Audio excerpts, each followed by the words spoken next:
Buenas tardes, mi nombre es Óscar Orozco y les voy a exponer a continuación la unidad didáctica que he preparado sobre trigonometría. En cuanto a los contenidos de mi presentación, son los que pueden ver aquí. Voy a empezar contextualizando la unidad y para terminar evaluando mi práctica docente. En cuanto a la contextualización de la unidad, he de decir que está contextualizada la unidad didáctica dentro de la programación didáctica que he preparado para un grupo de 20 alumnos de matemáticas orientadas a las enseñanzas académicas en un instituto de Benidorm.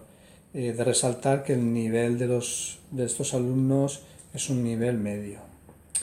Y también, como pueden ver, la unidad didáctica de trigonometría es la número 10 dentro de las 15 de mi programación didáctica de cuarto de ESO. Bien, en cuanto a los contenidos de esta unidad didáctica, he de comentar que los he extraído del Real Decreto 1105 y del Decreto 87. Los contenidos son las razones trigonométricas, seno, coseno y tangente, cómo se calculan, la circunferencia trigonométrica, las relaciones fundamentales entre las razones trigonométricas, también conocer las razones trigonométricas de los ángulos más frecuentes, cómo obtenerlas a partir de cualquier ángulo, cómo resolver un triángulo rectángulo y por último cómo resolver cualquier tipo de triángulo utilizando la estrategia de la altura. Aquí en esta tabla pueden ver los estándares de aprendizaje evaluables frente a los contenidos que hemos visto anteriormente. Es decir, básicamente lo que se va a evaluar es que sepan obtener las razones trigonométricas de cualquier triángulo o cualquier ángulo, conocer las de los ángulos más significativos, saber aplicar las relaciones fundamentales, resolver triángulos rectángulos y también resolver cualquier tipo de triángulo a través de la estrategia de la altura. Estos son los estándares de aprendizaje puramente de esta unidad. Pero también tenemos los estándares de aprendizaje evaluables que son del bloque 1, que es el común para todas las unidades de la programación didáctica. Vamos a trabajarlos todos en mayor o menor medida, pero los que me gustaría destacar, los voy pasando rápido. Si quieren los pueden ver en la unidad que les he pasado en papel. Los que me gustaría destacar es que van a participar en equipos de trabajo para conseguir las metas, es decir, para su aprendizaje, van a participar en equipos de trabajo y además van a crear y editar contenidos digitales para poder aprender esta unidad. Con lo cual la competencia digital también la tenemos en cuenta. En cuanto a los recursos didácticos y organizativos que vamos a utilizar en la unidad, es decir, que vamos a realizar sesiones en el aula, pero es que además vamos a hacer también sesiones en el aula de ordenadores e incluso alguna sesión en el patio del instituto. Me explico. En el aula vamos a utilizar básicamente la lección magistral participativa apoyándonos en el aprendizaje móvil. Más adelante lo comentaré cómo va esto. Y también en la primera sesión voy a utilizar la tipología de aula invertida, que también lo explico más adelante. En la aula de ordenadores vamos a usar el programa GeoGebra, que es un programa que permite representar gráficamente funciones y también pues, dibujar triángulos y poder hacer cálculos trigonométricos gráficamente con el ordenador. Esto motiva mucho a los alumnos y además lo ven muy visual y aparte trabajamos la competencia digital, está muy bien. También van a tener que realizar los alumnos un proyecto en grupos de 3 o 4 personas. El proyecto en grupo será uso del sextante y la exposición final después de cuando esté el proyecto terminado en pechacucha al resto de la clase. La pechacucha, es decir, son 20 diapositivas a 20 segundos por diapositiva. Más adelante también lo explico. En cuanto para ayudar al proyecto, les voy a facilitar un vídeo tipo screencast de cómo se construye y utiliza un sextante. En cuanto a las actividades dentro de la unidad, lo he dividido en 9 actividades. La primera sesión la he dividido a su vez en 2 partes. Una primera parte, como he comentado anteriormente, que voy a hacer una clase invertida, pero ¿para qué? Porque es que lo que voy a hacer es una evaluación inicial de la unidad anterior. Claro, la unidad anterior era de semejanza y es muy útil para esta unidad. Entonces, lo que haré es que los alumnos salgan y nos cuenten a mí y al resto de la clase conceptos aprendidos en la unidad anterior. Esto me va a valer a mí, por lo que comentaba, una evaluación inicial, para saber de qué punto de aprendizaje partimos, qué tengo que reforzar y así enfocar mejor la enseñanza de esta actividad. Una vez terminado esto, daré una pequeña introducción a la trigonometría utilizando la circunferencia econométrica que pueden ver aquí, relacionando seno y coseno. Pero vamos, una introducción muy breve para en la segunda parte de esta primera sesión explicar el proyecto que tienen que realizar en equipo. Bien, el equipo será de 3 o 4 alumnos, pero los elegiré yo. ¿Para qué? ¿Por qué los elijo yo? Porque quiero que sean equipos heterogéneos desde el punto de vista de nivel, ¿vale? No quiero que un equipo sea muy bueno y otro equipo muy malo. Entonces, quiero que estén agrupados bien de nivel. Después, ¿qué tendrán que hacer? En la unidad anterior tenían que construir un sextante, porque era para utilizarlo para esta. Entonces, el que no lo haya terminado, pues tendrá que terminarlo, sextante o astrolabio. Con la ayuda del sextante tendrán que obtener la altura de los edificios del centro, con el sextante y una cinta métrica, ¿vale? Cada uno tendrá su sextante y cintas métricas tenemos en el departamento, con lo cual se le puede ceder si no tienen. Y tendrán que meter la altura de los edificios del centro. Aparte también tendrán que dibujar un plano en planta utilizando el sextante para obtener las mediciones, ¿vale? El sextante también mide ángulo sobre horizontal, entonces podrán dibujar un plano en planta de los distintos edificios del centro. Con todos estos datos obtenidos tienen que desarrollar un problema. El problema puede ser relacionado con el centro o no, ¿vale? Un problema que a ellos se les ocurra. Esto es lo contrario que normalmente se hace. Normalmente nosotros le planteamos un problema a los alumnos y ellos lo resuelven. Aquí no, ellos obtienen unos datos y a partir de esos datos piensan un problema que se adecue a esos datos, ¿vale? Después todo esto lo tendrán que exponer a la clase en una sesión en un formato pechacucha, como he explicado anteriormente. Aquí pueden ver un astrolabio que no quiera construir ese sextante, pues esto es mucho más sencillo. Simplemente imprimir es una cartulina, poner la cañita esta en plomo y ya está. Después aquí ven pues un ejemplo que podrían inventar sin problema. Pues una persona desde una acantilada observa cómo un helicóptero está rescatando a una persona de un barco. Y como tiene un sextante, pues mide que el ángulo con la horizontal del helicóptero son 75 grados y del barco 38. Entonces podría preguntarse, ¿qué altura tiene, o sea, qué longitud tiene el cable que está haciendo el rescate? Pues eso lo podía resolver. Bien, ahora vienen 3 sesiones, digamos, teóricas, en las que vamos a dar toda la teoría. Pero aparte de dar toda la teoría, también vamos a trabajar, como he dicho antes, el aprendizaje móvil. Vamos a aprovechar que el Departamento de Matemáticas dispone de 20 tablets.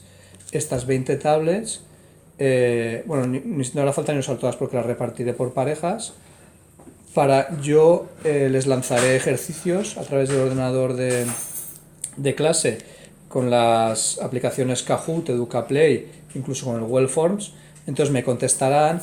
Esto motiva mucho a los alumnos porque es que además en el proyector del aula saldrá una especie de ranking conforme vayan contestando, los que han acertado, los que no, cuánto tiempo han tardado. Y esto es un poco gamificar la enseñanza. Y la verdad es que motiva y aparte a mí me sirve como evaluación continua. Yo tengo siempre un control de lo que están aprendiendo los alumnos directamente, lo tengo computerizado, ¿vale? En cuanto a la sesión 2, que está prevista para el 7 de marzo, vamos a ver las razones trigonométricas. Pues básicamente seno, coseno, tangente, y bueno, aquí a través de un triángulo rectángulo. Aparte, en esta primera sesión les voy a facilitar la hoja esta, resumen de trigonometría. Puede parecer un poco farragosa, pero la verdad es que está muy bien porque en una sola hoja tienen todas las razones trigonométricas, las relaciones fundamentales, todos los valores de las razones trigonométricas de los ángulos ¿Agudos? más agudos, no más los ángulos conocidos. Y la verdad es que esto es un folio que lo tienen ahí, no tienen que andar buscando en el libro, les facilita mucho el hacer los ejercicios, el estudiar, incluso para los proyectos, la verdad es que está muy bien. Bien. En la siguiente sesión vamos a trabajar la obtención de las razones trigonométricas a partir de cualquier ángulo, cualquier triángulo. La cuarta sesión, que es la última de teoría, resolveremos los triángulos. Empezaremos con los triángulos rectángulos y después cualquier tipo de triángulo utilizando la estrategia de la altura, es decir, dividimos en 2 triángulos rectángulos cualquier triángulo. La siguiente sesión, sección número 5, ya va a ser el aula de ordenadores. Vamos a utilizar el programa GeoGebra. Ahí podemos representar cualquier triángulo y obtener gráficamente las razones trigonométricas. Esto la verdad es que motiva mucho a los alumnos porque ven una aplicación más allá de lo puramente matemático, de escribir en un folio, y ven que es más sencillo incluso con el ordenador calcular todo esto. En la sesión 6 lo que vamos a salir es al patio. aunque ya podrían haber empezado con el trabajo colaborativo, pero bueno, es como si partiéramos de cero y vamos a hacer las mediciones en el patio. Todo quiero ver cómo miden todos, cómo sacan los ángulos, la distancia y cómo calcularían, qué razón trigonométrica es la que piensan calcular para calcular la altura del edificio, etcétera. Esta sesión número 7 ya es la última antes de las sesiones de evaluación y la vamos a dedicar a dudas. Realizaremos ejercicios tipo de examen para que los alumnos vean qué es lo que va a salir en el examen, y aparte también el que quiera puede terminar el trabajo colaborativo. Ya las dos últimas sesiones que nos quedan, la 8 y la 9, son de evaluación. La primera, la sesión número 8, que está prevista para el 20 de marzo, los alumnos nos expondrán a la clase sus proyectos mediante una pechacucha. Y la sesión número 9, la última, del 21 de marzo, será una prueba escrita de las unidades 9 y 10. ¿Por qué agrupo las dos unidades? Porque son unidades que van muy enlazadas y veo mejor, pues eso, hacer las dos unidades en un solo examen. En cuanto a los criterios de evaluación, pues bien, voy a hacer 3 evaluaciones. Evaluación inicial, que como he comentado antes, la haré en la primera sesión, en esta evaluación inicial lo que evaluaré es la competencia matemática y la competencia lingüística, ya que tienen que explicar oralmente los conocimientos que tienen de la unidad anterior. En la evaluación durante el proceso, que es pues con las actividades diarias, ya sea bien con los ejercicios que les mandaba a través de la tablet, que esos me quedan a mí grabados, pero es que además también con los ejercicios que tengan que hacer en su libreta, más los ejercicios de GeoGebra. Con todo eso yo podré evaluar cómo están entendiendo el tema, cómo va el proceso de enseñanza-aprendizaje. Aquí evaluaré la competencia matemática, la competencia digital y también el espíritu emprendedor. Por último, la evaluación final, que se basa en tanto la exposición de los trabajos como en el examen final. Las competencias que evaluaré será competencia matemática, competencia lingüística, ya que tienen que exponer los trabajos, competencia digital y el espíritu emprendedor. En cuanto a los criterios de calificación de esta unidad, lo he dividido en los siguientes porcentajes. Un 10% que será la actitud y la entrega de los ejercicios de clase. Un 40% será para el proyecto en grupo, que se divide a su vez en 2 partes. 20% es mi corrección que realizaré yo de los proyectos, pero yo corregiré solo lo puramente matemático, ¿vale? Entonces digamos que yo califico la competencia matemática. Y el resto, el otro 20% será de coevaluación entre los propios alumnos. Es decir, cada grupo tendrá que evaluar al resto de grupos que hacen las exposiciones. Para ello les facilitaré una rúbrica y un formulario de Google Forms, que con las tablets pues automáticamente van a ir dándole los valores según la exposición que realicen sus compañeros. Pero ellos no van a evaluar, a calificar la competencia matemática. Ellos van a calificar el resto de competencias que he comentado anteriormente. Y por último, el 50% restante será el examen de las 2 unidades, la 9 y la 10. En cuanto a la atención a la diversidad, he de comentar que tenemos una alumna con una discapacidad visual moderada. Para facilitarle el aprendizaje a esta alumna, las adaptaciones curriculares individuales que realizaré será, en primer lugar, situarla en primera fila frente a la pizarra, para que para que vea mejor. Cuidaré mi caligrafía en la pizarra para que entienda mejor.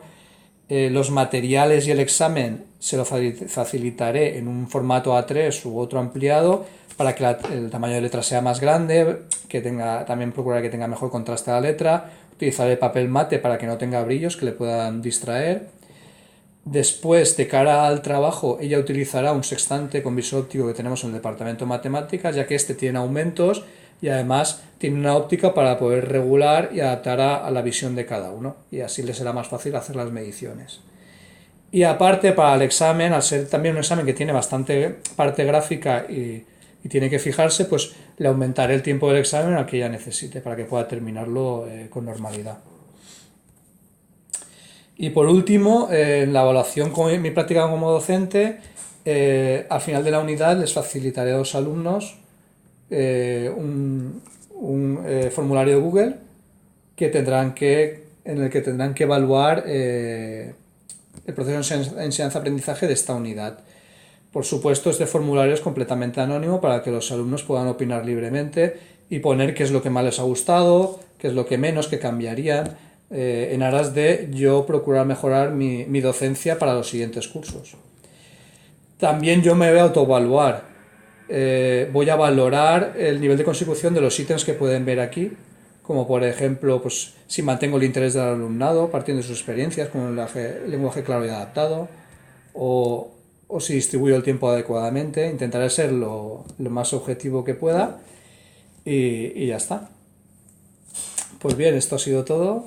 Muchas gracias por su atención y me pongo a su disposición para las preguntas o aclaraciones que quieran realizarme. Muy bien. Per què dius sempre lo de l'alumne que té capacitat? Espera